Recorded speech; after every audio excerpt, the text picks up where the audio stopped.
10 de la mañana con 21 minutos y lo anunciaba al inicio del programa, una entrevista con carga orientada hacia los saberes ancestrales y su título es Comidas que curan. La protagonista, la mentora de esto es Pilar Egues Guevara, PhD, antropóloga quiteña, fundadora y directora de Comidas que curan, un proyecto para recuperar los saberes sobre la alimentación y medicina tradicional a través de la investigación y el cine. Ha producido varios documentos sobre cocina tradicional ecuatoriana, el más reciente Raspando Coco 2018 sobre tradiciones culinarias afroesmeraldeñas y claro, este mismo ha sido premiado y presentado en festivales en Latinoamérica, Estados Unidos de Norteamérica, Europa y Japón. Qué placer, me dirá usted si la trato de Pilar o doctora, qué placer tenerla junto a nosotros en nuestra programación, en este espacio de Nuevo a las 9. ¿Qué tal, José Antonio, verdad? José Antonio, correcto. Sí, mucho gusto. Sí, me pueden llamar doctora o Pilar, como ustedes quieran. Muchas gracias por la invitación. Encantados, doctora. Le doy dos datos.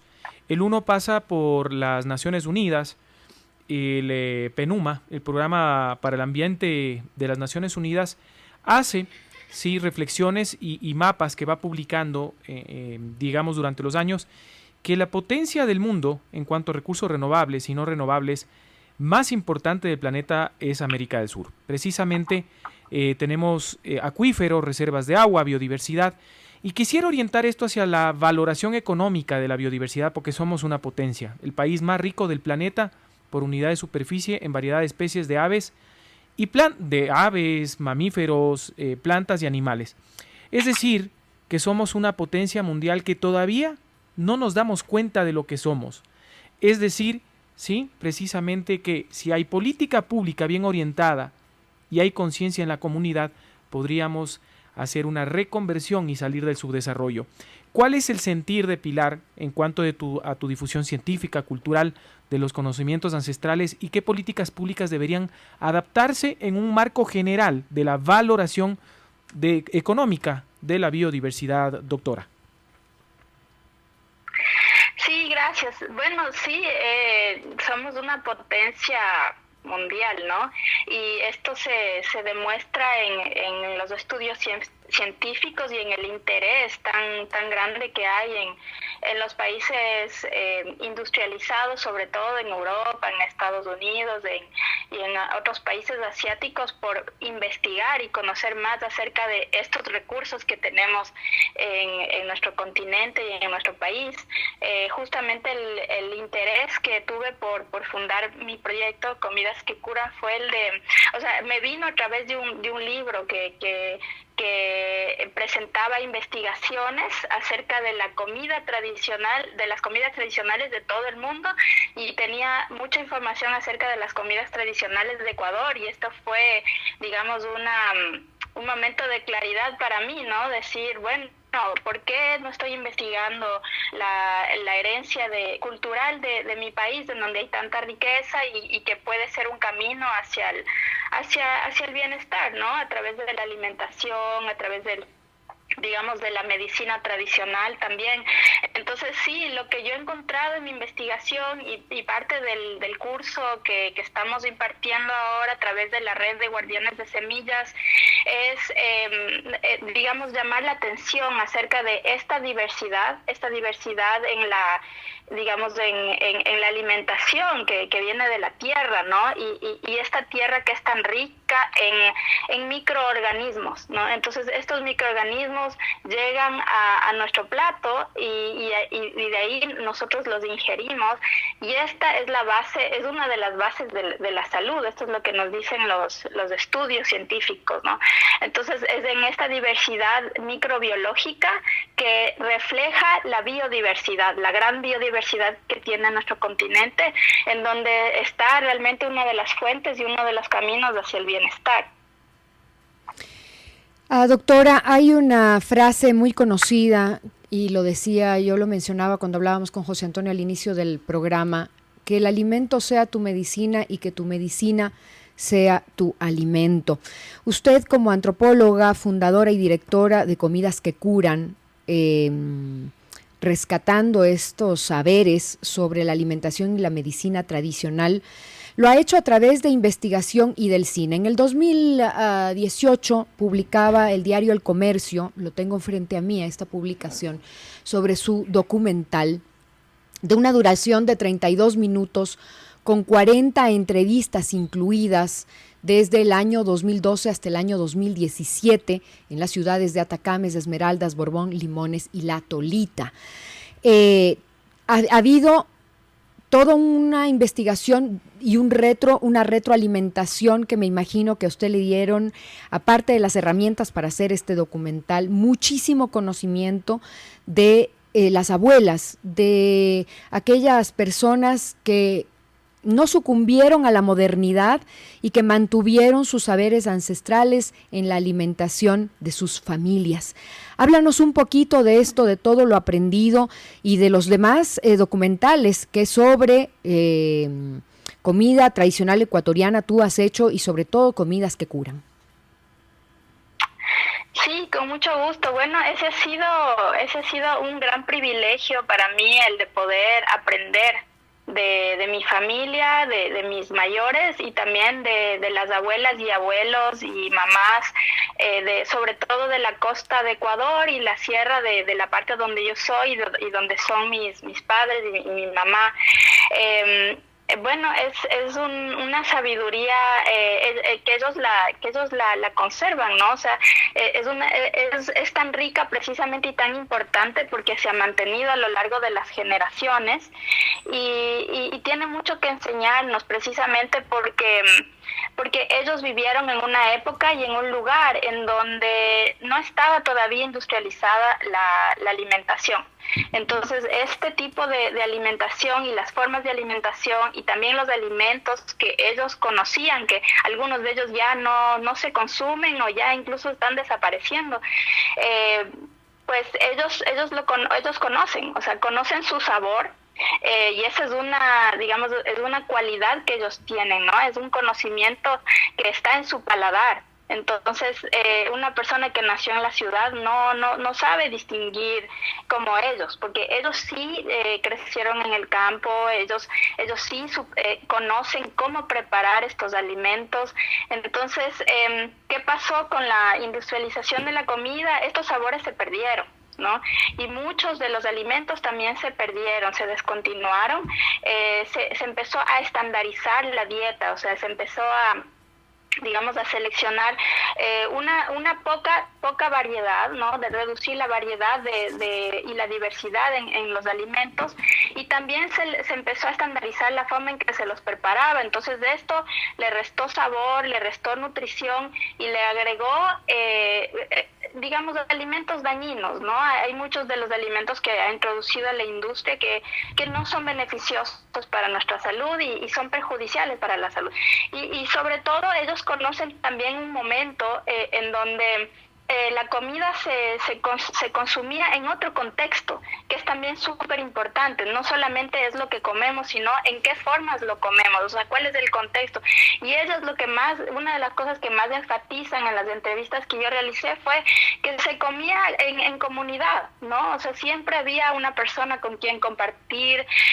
Este momento de la comida era un momento de conversación, era un momento de tender lazos, de crear relaciones, de comunicar saberes, ¿no? A través de las generaciones. Era un momento también de descanso. Después de la comida se hacía la sobremesa y esta sobremesa también es parte del proceso de digestión que hoy conocemos, ¿no? No nos podemos saltar ese proceso, y cuando nos saltamos de ese proceso empezamos a tener dificultades. Entonces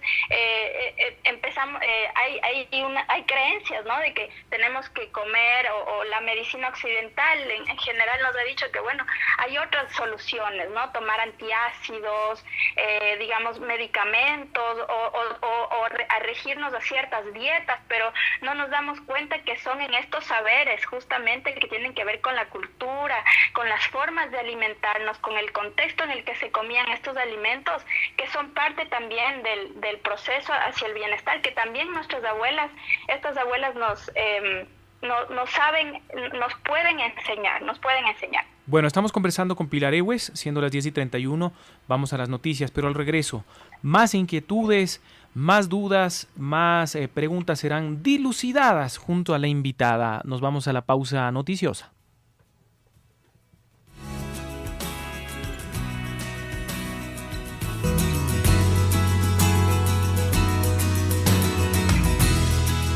De la mañana con 37 minutos y este es un contacto internacional con en el preciso continente, en América, pero ella está en América del Norte. Es la doctora Pilar Ewes, antropóloga y fundadora de Comidas que Curan. Ya me vas a aclarar si estás en Arkansas o en Kansas City, Missouri, o si es que no le atiné, también me lo aclaras, por favor, pero tu conexión es desde los Estados Unidos de Norteamérica. Quiero compartirte algo precisamente relacionado a los Estados Unidos de Norteamérica y la Agencia Espacial Norteamericana, la NASA. Ya en los últimos años ha venido investigando sobre los superalimentos, precisamente en cuanto a la adquisición de proteínas para el cosmos y los cosmonautas en sus viajes a mediano o largo plazo, como ya lo habla SpaceX. Se requiere de proteínas de alta capacidad de nutrición, pero su tamaño, ¿sí?, su porte, su tamaño, su masa, su peso tiene que ser mínima. Ahí, junto a la Agencia Espacial China, se empieza ya a barajar el tema de las proteínas que vienen de los insectos. Volvemos al Ecuador, país megadiverso, potencia mundial en cuanto a la riqueza entomológica. ¿Qué estudios, qué importancia, qué has encontrado en cuanto a la riqueza gastronómica de los insectos que desde un paradigma cultural nosotros le tenemos miedo, pero que en el propio México se comen chapulines? Acá también se comen estos cachitos, les llaman cachos o cachos blancos, así que quisiera que le vayas dando ya detalles pormenorizados en cuanto a esta pregunta. Ok, sobre los insectos. Sí, bueno, yo te puedo decir que acá he conocido en Estados Unidos, estoy en Kansas, por cierto, sí, no es Arkansas, es Kansas, y acá en Estados Unidos hay muchísimas tendencias, ¿no?, que tienen que ver con la alimentación y con dietas para, digamos, funcionales, que son específicas para tratar distintos tipos de enfermedades o condiciones, y ya hay dietas altas en proteínas, y estas dietas utilizan muchos distintos tipos de proteínas, y uno de los más populares que se ha vuelto es de justamente proteínas que vienen de insectos, específicamente ahora no me acuerdo, en inglés es crickets, son como saltamontes, son como un tipo de insectos que están en la hierba, ¿no? Y son súper altos en proteína, y sí, es un mercado que se está ampliando acá. Y sí, el uso es tradicional en muchísimas partes del mundo y distintas culturas, ¿no? Ancestralmente se ha consumido. Entonces, sí, lo que te puedo comentar acerca de eso es que en muchos de estos casos, cuando se consumen proteínas de esta forma, ¿no?, pues están sacados de su contexto, ¿no? Entonces, por eso siempre, digamos, en este proyecto Comidas que Curan, y también el trabajo de colaboración que estamos haciendo con la red de guardianes de semillas, enfatizamos mucho en aprender, o sea, aprender de las formas tradicionales y ancestrales en cómo se han consumido estos alimentos y dentro de su contexto. Entonces, lo que yo he visto acá en estas, digamos, nuevas tendencias es que, por ejemplo, se hace polvo, ¿no? O sea, se las seca y se hace un polvo de esta proteína de estos insectos, y se le agrega, qué sé yo, a los batidos, o se hace harinas con esto, y hacen cualquier tipo, se puede hacer masa para pizza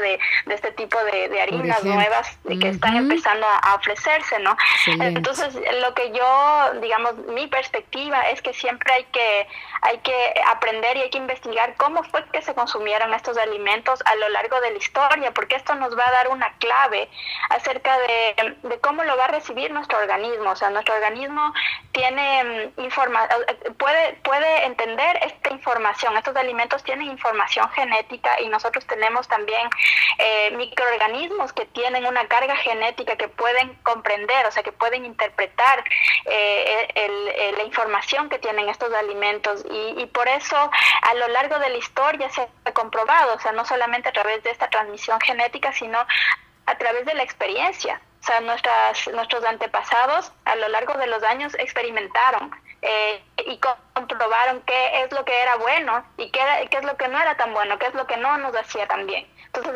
es el comentario que te puedo hacer acerca de ese tema. Doctora Egues, no quiero deslindarme del tema que está hablando sobre las comidas que curan. Quiero enfocarme y quiero seguir hablando sobre este tema porque estamos atravesando un momento, no solamente por la pandemia de cuidado de nuestra salud, sino estamos atravesando, digamos que un milenio donde las tradiciones en cuanto a la alimentación pues se han deformado, por decirlo menos, ¿no? No tengo tiempo para comer, las comidas rápidas, los elaborados por encima, a veces el no hacer las 3 o las 5 comidas que recomiendan, sino de pronto la gente que come una vez al día porque no tiene tiempo y algo que no es muy nutritivo y luego tenemos que pagar con nuestra salud. Y se ha hablado mucho también que el estómago es y el intestino, más que el estómago, el intestino es nuestro segundo cerebro. Entonces, todo este tema tan importante sobre nuestra correcta alimentación, quiero un poco que nos compartas a la audiencia, a nosotros, cuáles son estas comidas ancestrales. Danos unos pocos ejemplos que podemos nosotros empezar a mirar, a cocinar, a preparar, más allá también de las costumbres que ya anotaste y que las vamos a repetir nuevamente al final de la entrevista. ¿Cuáles son estas quizás preparaciones tradicionales a las que tenemos que volver en nuestra cocina? Sí, claro, bueno, aprovecho para invitarles porque el curso que estamos ofreciendo, Comidas que Curan, colaboración con la red de Guardianas de Semillas, a través del Festival Madre Semilla, que es un festival muy grande que se ha hecho todo online, solamente en internet, sí, de acceso gratuito a todas las personas. Este curso empezó hace 2 semanas y se cierra mañana. Entonces los que están escuchando pueden acceder a la página web redsemillas.org/festival Madre Semilla. Y ahí pueden encontrar toda la información. Al final está la información de este curso que estamos dando, se llama Cocina para fortalecer el sistema inmunológico. Y para contestar a tu pregunta, Marisol, las comidas que enfatizamos en este curso justamente son las comidas que se han preparado de forma ancestral y tradicional, con técnicas de preparación ancestral. Eso es lo que estamos enfatizando, ¿no? En la preparación y también en la calidad de los alimentos que sean, digamos, producidos agroecológicamente, porque esto marca una diferencia. Y así es como lo hacían nuestros antepasados también. Entonces, las comidas específicamente que estamos enfatizando, una de las más importantes es los caldos, ¿no? Los caldos son muy curativos, son medicinales. En mi trabajo con las abuelas y las mamás en la costa del Ecuador y en la sierra también, este es uno de los alimentos que sobresale, el caldo de gallina criolla, sobre todo el de gallina de campo. ¡Qué delicia! Que es medicinal por excelencia. O sea, no hay una abuela y una mamá que no te vaya a hablar de las propiedades de este caldo curativas, ¿no? Y específicamente a las mujeres en recuperación después del parto era obligatorio a todas las mujeres después del parto darles este caldo, y ellas cuentan cómo ya antes del parto se preparaban las gallinas y se les tenían listas para cuando la mujer paría, pues ya se empezaba la cuarentena con el caldo, ¿no? O sea, son 40 días la tradición de dar este caldo a las mujeres en recuperación, porque digamos, en el conocimiento popular y tradicional es un caldo que abriga el cuerpo y ayuda a reparar los tejidos, ¿no? Entonces es un caldo que se hace con toda la gallina, con todas las partes de la gallina, a diferencia de lo que conocemos ahora, que bueno, solamente a lo mejor tiene la pechuga, ¿no? Esto es un énfasis que hacemos nosotros también, que esta es la forma tradicional en que se consumían los alimentos y los animales en especial, que se utilizaban todas las partes del animal, y estos caldos son hechos de las distintas partes o de todo el animal, ¿no? Entonces el caldo de gallina contiene las patas, contiene todas las partes del animal, incluso se incluyen las mollejas, del corazón, que también son muy nutritivos, ¿no? Y y esta es una parte, digamos, hemos mostrado varias formas de hacer caldos, no solo de gallinas, sino el caldo de hueso. otros animales.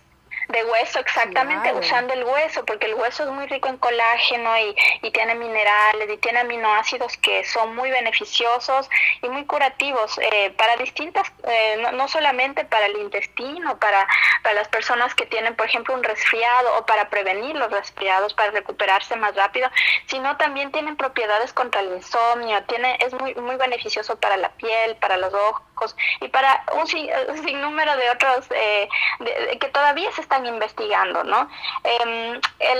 Los otros alimentos que enfatizamos son digamos, las técnicas sobre todo de fermentación, germinación y remojo, que son técnicas ancestrales y tradicionales que se utilizan especialmente para tratar, o sea, para preparar los granos, los cereales integrales y también los vegetales, ¿no? Y por varias razones, o sea, germinar los alimentos, remojarlos, los hace más digeribles, hace que los nutrientes que tienen estos alimentos estén más disponibles, nosotros podamos asimilarlos más fácilmente, remueve sustancias que pueden ser irritantes para nuestro intestino, que recubren, digamos, sobre todo están en la corteza de estos alimentos, de los cereales, y también en el caso de los vegetales, también los vuelve mucho más digeribles en el sentido de que lo suaviza, ¿no? Y también aporta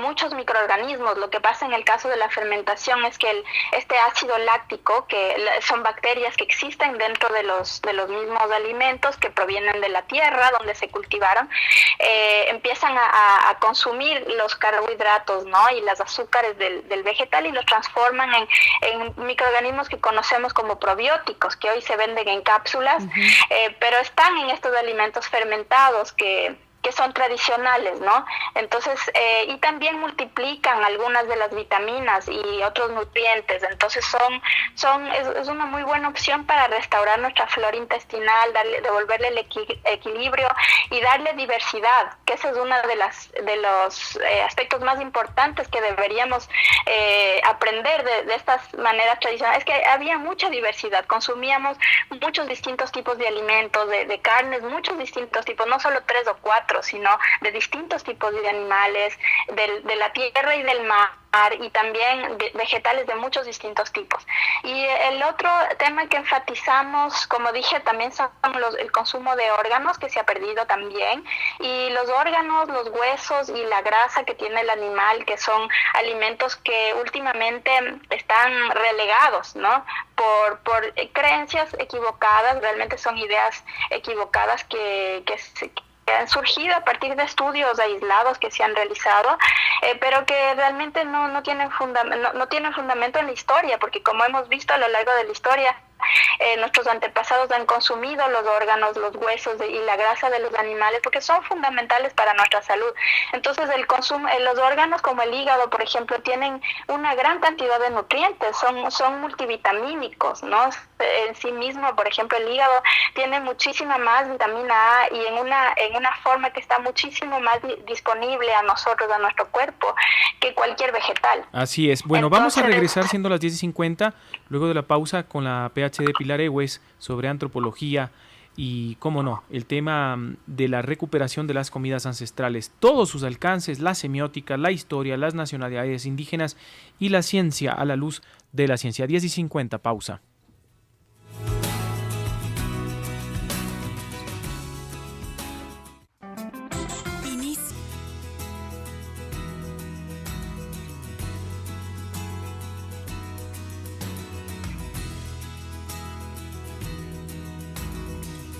Diez de la mañana con 52 minutos y estamos de regreso con nuestra invitada ecuatoriana PhD que está radicada en Estados Unidos, Pilar Egues. Es importante darle un alcance. Ya hablabas tú del tema de la pambamesa, de la reunión de la gente en cuanto a una visión comunitaria, cómo el ciudadano de a pie, hijo de la posmodernidad en las localidades urbanas, come solo. Me incluyo muchas veces y sucede, y tú hablas por otro lado otra concepción, cómo han sobrevivido a miles de años en ecosistemas no alterados. Y te voy a hablar en 3 áreas o 3 localidades de la geografía ecuatoriana. En el nororiente tienes a los Siona, Secoya, en el suroriente a los Shuar o Ashuar, y en el occidente, en las estribaciones, a los Áchilas. Y te nombro estos porque quiero que abordemos el tema de la nutrición y alimentación desde la ritualidad de la caza. Todos coinciden al unísono que no se caza por placer, como el hombre occidental piensa, salvajemente, sino que por el contrario se caza lo que se va a comer. Muchas veces se pide permiso al entorno, se hace todo un ritual de iniciación y se pide también permiso al animal, que obviamente va a entregar su vida para cargar con energía, nutrientes y va a sostener a la comunidad. Esa visión de inclusión y verse uno en un entorno es precisamente lo que estas nacionalidades, en mi pregrado de ecoturismo, nos lo compartían en nuestra formación. ¿Qué más existe en cuanto a esta iniciación? Porque me venía la imagen de, por ejemplo, a ciertas ranas les ponían cerca del calor, su estrés hacía que emitan botrotoxinas en su lomo, no las mataban y de ahí sacaban el veneno ideal para, por ejemplo, poder cazar monos, que de contados llegaba el veneno de esta botrotoxina y podría matar de una sola rana a 300 seres humanos. Hay toda una ritualística, hay una cosmovisión, hay todo un universo de conocimientos ancestrales que tú nos lo puedes explicar como antropóloga. Sí, bueno, yo quisiera poder contarles más, pero lamentablemente yo no he tenido el placer y el privilegio de trabajar con pueblos de la Amazonía. Lo que sí tuve oportunidad fue de conversar con muchas personas mayores, abuelos y abuelas en la zona de Esmeraldas y bueno, ahí fue donde aprendí que ellos, bueno, antes de este proceso de la urbanización de Esmeraldas, ¿no?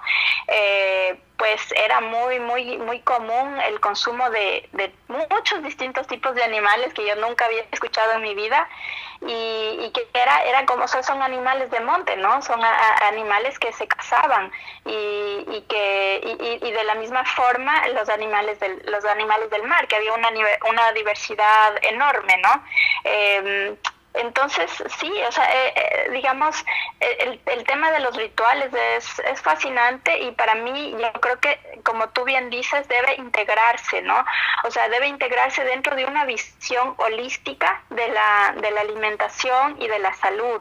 O sea, yo creo que la medicina occidental nos ha alejado un poco de esta visión y nos ha alejado con eso de un recurso muy importante que nos da la cultura.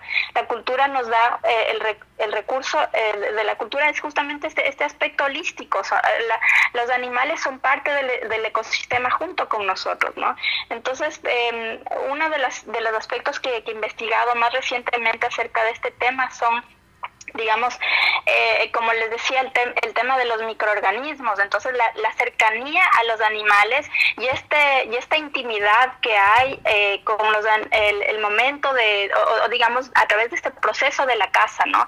O sea, hay que matar al animal, hay que embarrarse de sangre, y esto todavía lo hacen muchas comunidades de indígenas alrededor del mundo, algunos de los cuales se han estudiado mucho, específicamente los Yanomami en la Amazonía son uno de los grupos que tiene la mayor, bueno, hasta ahora en registro, la mayor biodiversidad en su cuerpo, ¿no? De su microbiota humana, que es esta comunidad de bacterias que viven en nuestro cuerpo, y la razón por la cual es por su contacto muy estrecho con su entorno y la relación muy estrecha que tienen con los animales, y esta, digamos, también esta oportunidad que tienen de manipularlos, ¿no? De manipular no solamente cuando están vivos, sino el momento de matarlos.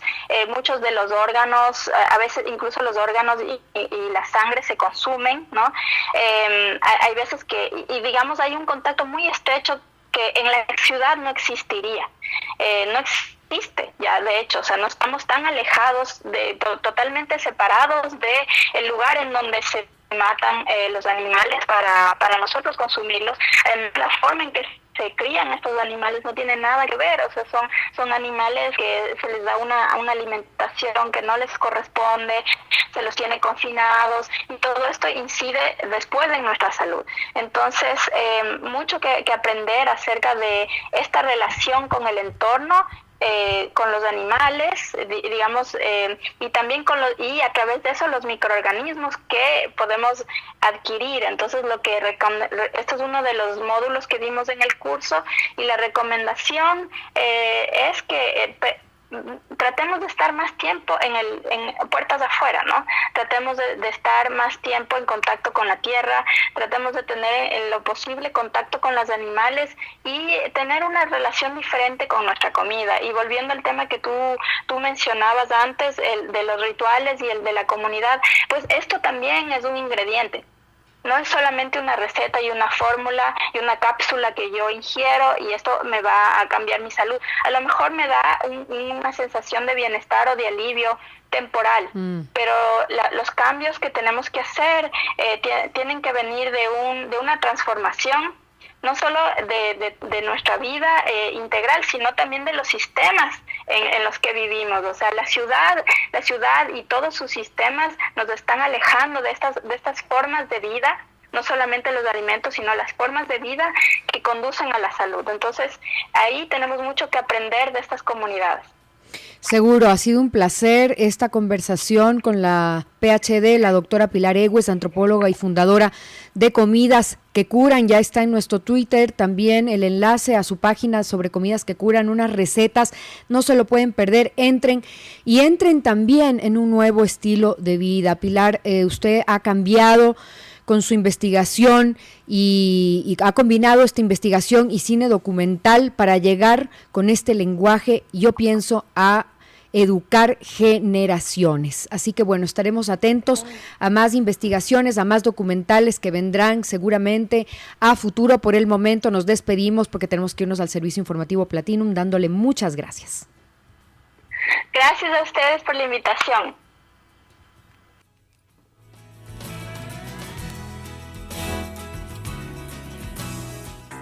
Platinum es